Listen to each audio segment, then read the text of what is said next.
Kepada Tuan dan Puan, para anggota DPR yang terhormat, apa kabar hari ini? Sepertinya tak sebaik biasanya. Sama, di sini pun begitu. Kita semua memang sedang diuji. Hidup memang tak selalu baik, kan?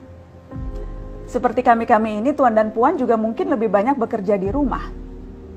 Kalau lihat siaran sidang atau rapat terbuka di gedung DPR sekarang sih kelihatannya banyak kursi yang kosong. Tapi biasanya juga kosong kan ya? Tuan dan Puan anggota DPR yang terhormat, saya perhatikan parlemen-parlemen negara lain fokus melawan corona. Tapi rasa-rasanya isu-isu yang keluar dari Senayan belakangan kok kebanyakan tidak terkait corona ya?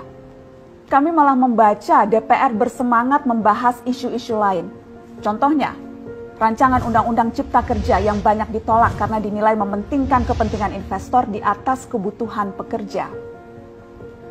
Presiden Jokowi pekan lalu sempat menyatakan pemerintah dan DPR menunda pembahasan salah satu klaster di rancangan undang-undang itu, klaster ketenagakerjaan.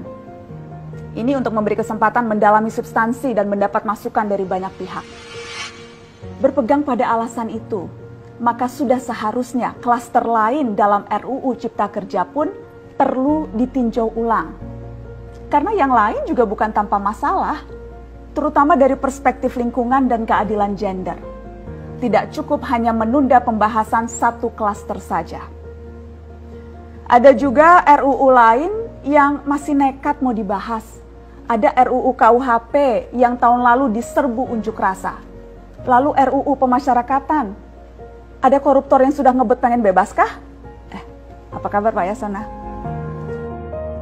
Terus terang saja, membahas undang-undang yang menyangkut hajat hidup orang banyak di masa seperti sekarang ini terlalu mengundang curiga. Gara-gara pandemi yang pada jatuh cinta saja berani menunda nikah loh. Ini kok DPR buru-buru banget kayak lagi kejar setoran?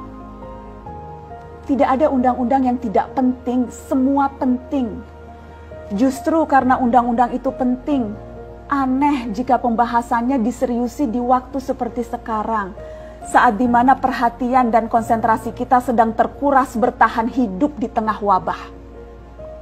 Produk hukumnya pun berpotensi cacat bila tidak memenuhi ketentuan, dan rasanya belum ada aturan pembahasan RUU secara virtual. Jika ngotot menuntaskan Omnibus Law, atau RUU KUHP, atau RUU pemasyarakatan, jangan salahkan jika ada yang menilai DPR tidak menjadikan perang melawan corona sebagai prioritas. Saya percaya setiap tindakan dan keputusan di masa krisis mencerminkan skala prioritas. Atau memang inikah prioritas wakil-wakil rakyat kami saat ini?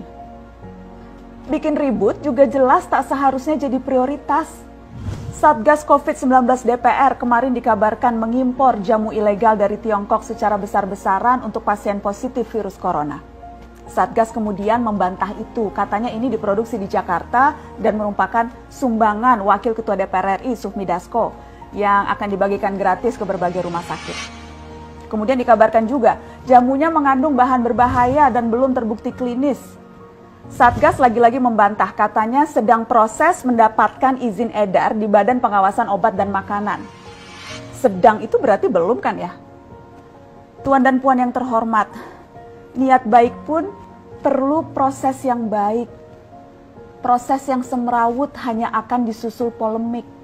Sementara sekarang kita sedang banyak-banyaknya menaruh harapan kepada negara. Tindak tanduk DPR salah benarnya akan selalu dilihat. Makanya sempat ramai juga warganet mengkritik Satgas COVID-19 DPR RI yang berfoto mengenakan APD saat hendak berkunjung ke rumah sakit darurat Wisma Atlet menyerahkan sumbangan DPR. Ini dinilai melukai hati masyarakat. Tenaga medis kita saja bertaruh nyawa benar karena kekurangan APD. Tidak ada yang meragukan jumlah sumbangan DPR. Kami yakin pasti banyak, namanya juga DPR, beli ribuan rapid test saja mampu, ngeborong jamu apalagi. Tapi ini soal rasa dan empati.